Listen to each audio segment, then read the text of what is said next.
Welcome back दोस्तों। तो दोस्तों स्वागत करता हूं मैं आपका अपने चैनल प्रोफेशनल डिग्री में। दोस्तों प्रीवियस वीडियोस में हमने चैप्टर फर्स्ट स्टार्ट करा था इन्वेस्टमेंट लैंडस्केप एंड इसका section 1.1 investor and there financial goals को का एक सेक्शन का क्लियर करा था हमने। आज हम पढ़ेंगे सेविंग्स और इन्वेस्टमेंट। तो चलिए दोस्तों हम चलते हैं पेज नंबर 16 पे और पढ़ते हैं सेविंग्स एंड इन्वेस्टमेंट के बारे में।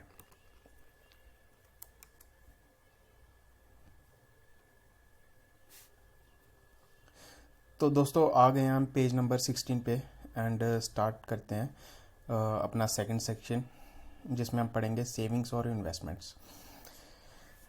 तो before taking a look at various investment options available for an investor, some important questions need to be tackled. To the two words saving and investment means the saving things or any or are they different words? If these are different things, which is better, saving or investing? Such a clarification is warranted since many individuals use the two terms interchangeably.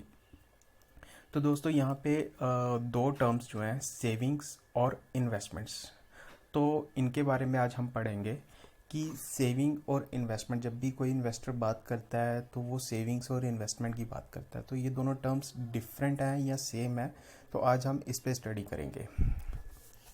The word saving originates from the same root as safe. The safety of money is of critical importance here, whereas when one invests money, the primary objective typically is to earn profit. The important point to note here is that there is a trade-off between risk and return. तो दोस्तों जब हम saving की बात करते हैं, saving का मतलब हो गया सेव करना, बचाना, और जब हम इन्वेस्टमेंट की बात करते हैं तो इन्वेस्टमेंट हो गया कहीं पैसा लगा के उस पे से रिटर्न अर्न करना। तो दोनों ही टोटली डिफरेंट वर्ड्स हैं। सेविंग्स हो गया कि लाइक अगर कोई अपने फंड्स को कैश में भी घर पे रखता है, जिसको वो अपने बुरे वक्त के लिए, अपनी फ्यूचर प्लानिंग के लिए रखता है, तो वो सेविंग्स हो गया। और इन्वेस्टमेंट हो गया जब आपने पैसे से पैसा कमाना स्टार्ट करा, दैट इज़ इन्वेस्टमेंट। तो दोनों ही डिफरेंट टर्म्स हैं। The other different is evident from the direct dictionary definition of saving. A reduction in the amount of money used. This definition refers to reducing consumption so that some money is saved. It is this saved money that can be invested. In other words, saving and investment are not to be considered as two completely different things, but two steps of the same process. In order to invest money, one needs to save first. Thus saving precedes investing. तो दोस्तों यहाँ पे हमें बताया गया कि savings and investment कोई different terms नहीं है, ये आपस में रिलेट करती हैं, बिकॉज हम पैसा बचाएंगे तभी उसको इन्वेस्ट कर पाएंगे। तो जो भी मतलब कंजप्शन रहती है, this definition refers to reducing consumption so that some money is saved. तो ये जो डेफिनेशन होती है मनी सेविंग के लिए रहती है, it is this saved money that can be invested. तो जो पैसा हम बचाते हैं वही हम सेव करते हैं। अब इसका सबसेक्शन देख लेते हैं 1.2.1 factors to evaluate investments. The three most important factors to evaluate investments are safety, liquidity, and return. In addition to these, there are few more parameters such as convenience, ticket size, or the minimum investment required, taxability of earnings, tax deduction, etc. These factors have been discussed below. तो यहाँ पे तीन factors की बात करेंगे हम, safety, liquidity and return. तो safety, जैसे कि हमने ऊपर पढ़ा, जो हम सेविंग्स करते हैं, पैसा बचाते हैं, that is called safety. And liquidity हो गया कि जो कैश या कोई भी ऐसा सोर्स जहाँ से ईज़िली हम पैसा निकाल सकें। और रिटर्न्स हो गया प्रॉफिट्स। तो सबसे पहले हम सेफ्टी के बारे में पढ़ेंगे। This beings with the safety of capital invested. Okay, यहाँ पे जो सेफ्टी वर्ड यूज़ करा गया है ये इन्वेस्टेड कैपिटल के रिस्क को लेके करा गया। However one could stretch that to also include the degree of surety of income from investment. In order to understand the safety of an investment, it is important to understand the risk involved. तो जब भी हम पैसा invest करते हैं तो सबसे पहले जो मेजरमेंट होती है वो रिस्क इन्वॉल्वमेंट की होती है कि कितना रिस्क हमारे पैसे पे रहेगा या कितना सेफ हमारा पैसा रहेगा। तो सेफ्टी दैट टर्म को यूज़ रेफर करती है relate to risk reward ratio. Second term आ गई liquidity. How easily can one liquidate the investment and convert it to cash. तो कितना ईजिली हम अपने इन्वेस्टेड पैसे को लिक्विड में कन्वर्ट कर सकते हैं या जल्दी से जल्दी उसे कैश कर सकते हैं। एग्जाम्पल के तौर पे मैं बात करूँगा, अगर किसी ने अपनी इन्वेस्टमेंट प्रॉपर्टीज़ पे कर दी है तो प्रॉपर्टीज़ अगर इंसान को इमिडिएटली फंड्स की नीड पड़ती है तो प्रॉपर्टी उसे कैश नहीं देगी। या फिर अगर किसी ने कैश रखा है वो लिक्विड मनी है, या फिर बैंक में पैसा रखा है या फिर म्यूचुअल फंड्स के अंदर पैसा रखा है तो वो इजी टू लिक्विडेट है। अगर गोल्ड में रखा है तो गोल्ड में थोड़ा टाइम उसे लगेगा लिक्विडेट करने में। The degree of ease is different across different categories, and even within the categories the same could be different across products. Sometimes the nature of the product could be such that selling is difficult, whereas sometimes there could be some operational features. Example, a lock-in for a certain period after which one can be able to liquidate the investment, or a penalty for early exit. While such a penalty does not hamper liquidity, it also lowers the investment returns. Another aspect that one may also want to look at is the divisibility. Is it possible to liquidate part of the investment, or is it necessary to sell the whole things? तो दोस्तों यहाँ पे जब हम liquidity की बात कर रहे हैं, लिक्विडिटी में यहाँ पे बताया गया कि काफ़ी सारी ऐसी चीज़ें हैं जहाँ पे हम जब पैसा इन्वेस्ट करते हैं तो वहाँ पे एक पर्टिकुलर टाइम पीरियड का लॉक इन भी रहता है, और कुछ ऐसी जगह भी होती हैं जहाँ पे कोई लॉक इन वगैरह नहीं होता, बट कई बार एग्जिट लोड एप्लीकेबल होता है। एग्जिट लोड हो गया कि हम जब उस सोर्स ऑफ इन्वेस्टमेंट से एग्जिट कर रहे हैं तो वहाँ पर हमें एक पेनल्टी चार्ज होती है, तो जो हमारी रिटर्न्स को इफ़ेक्ट करती है। Thereafter, another aspect that one may also want to look at is divisibility. It is possible to liquidate part of investment, or it is, तो कई बार कुछ ऐसी जगह भी होती है जहाँ पे हम पैसा इन्वेस्ट करते हैं और हमें अपनी इन्वेस्टमेंट के कुछ पार्ट की ही रिक्वायरमेंट है, कंप्लीट इन्वेस्टमेंट की रिक्वायरमेंट नहीं पड़ी, कंप्लीटली उसको लिक्विडेट करने की ज़रूरत नहीं पड़ी। तो वहाँ पे भी हमें ये चीज़ देखनी पड़ती है कि अगर हमें कुछ पार्ट की ज़रूरत पड़ रही है तो हमें पूरा का पूरा पैसा रिडीम करना पड़ रहा है, या जितना पार्ट हम चाहते हैं उतना ही हम इजीली रिडीम कर सकते हैं। तो ये चीज़ें भी मैटर करती हैं इसमें, जो कि लिक्विडिटी को डिफाइन करती हैं। एंड थर्ड टॉपिक आ गया returns. Returns as seen early in the definition of investment, the major purpose is to get some returns from investment. Such returns may be in the form of regular or periodic income, also known as current income, and capital appreciation or capital gains. तो दोस्तों returns के जो दो parts दिए गए हैं, for example first section में हमने बात करी थी रिटायरमेंट पर्पस से करी थी या एजुकेशन पर्पस से करी थी, तो दोनों के गोल डिफरेंट थे और दोनों की इन्वेस्टमेंट पे जो रिटर्न्स थी वो भी उनकी रिक्वायरमेंट डिफरेंट थी।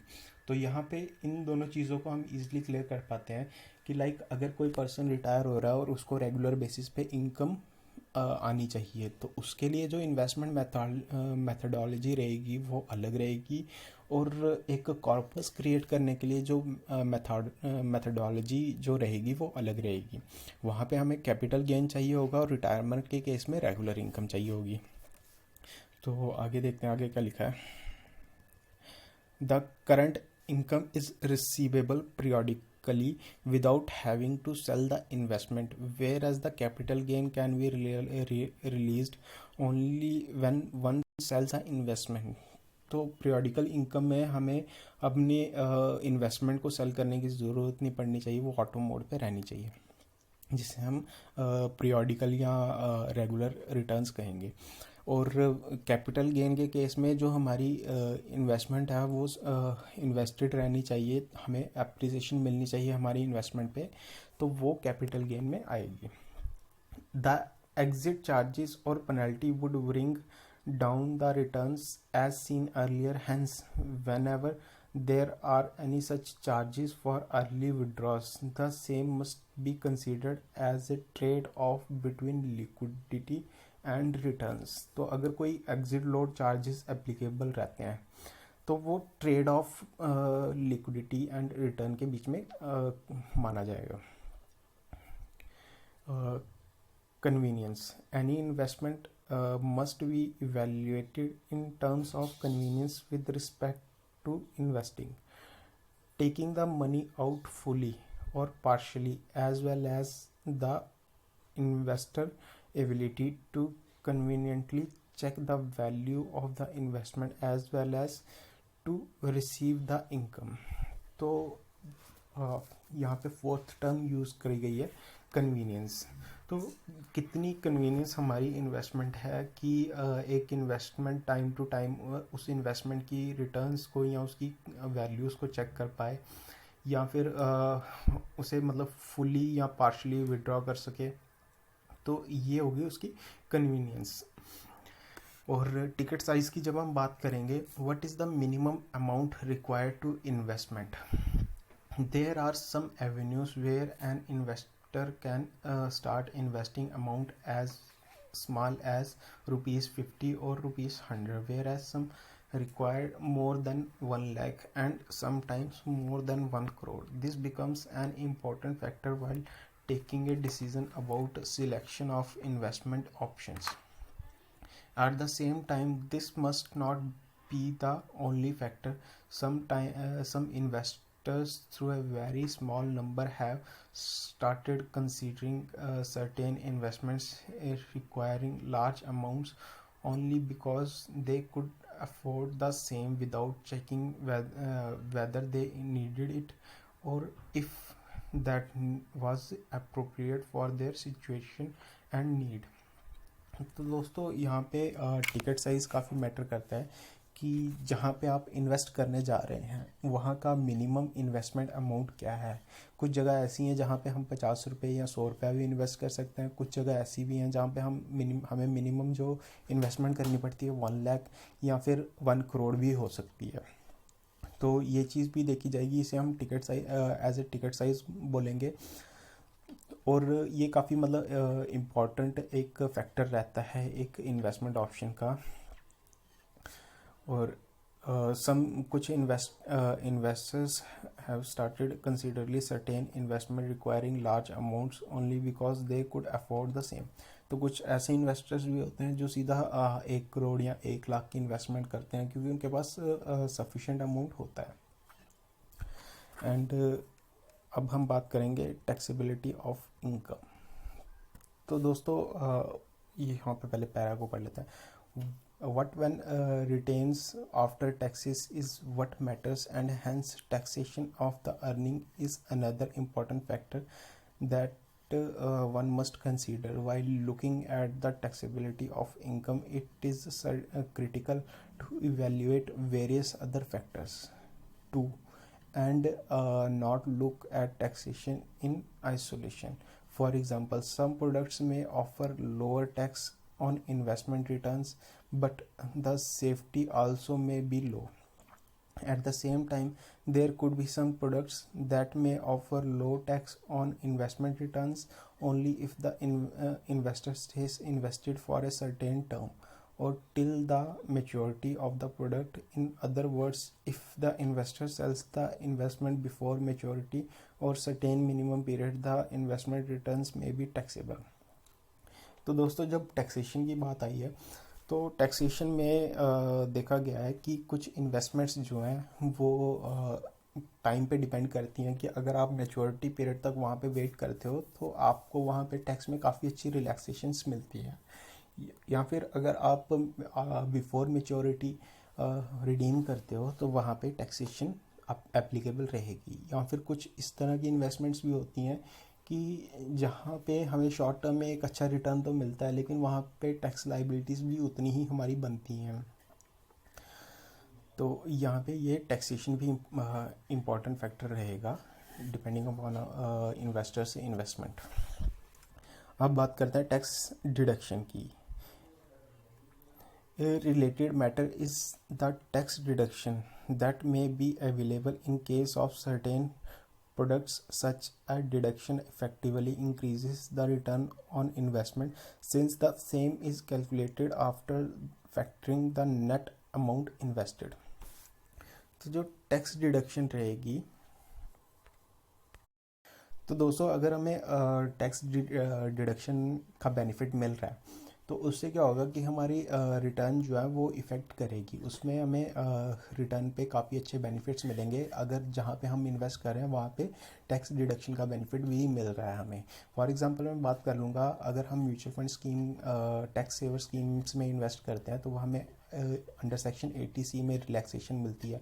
या अगर हम NPS में इन्वेस्ट करते हैं तो वहाँ पे हमें अंडर सेक्शन 80CCD1B में भी रिलैक्सेशन मिलती है। बट ये कंडीशन तब एप्लीकेबल होती है अगर जो इन्वेस्टर है वो टैक्स लाइबिलिटीज़ के अंडर आ रहा है तो उसे वहाँ पे रिलैक्सेशन का बेनिफिट मिलता है, जो कि टैक्स डिडक्शन से उसकी जो रिटर्न्स हैं वो एनहेंस होती हैं। जहाँ पे उसे टैक्स पे करना पड़ रहा था वहाँ पे उसका टैक्स सेव हो रहा है और वो भी एक पार्ट ऑफ रिटर्न ही माना जाता है।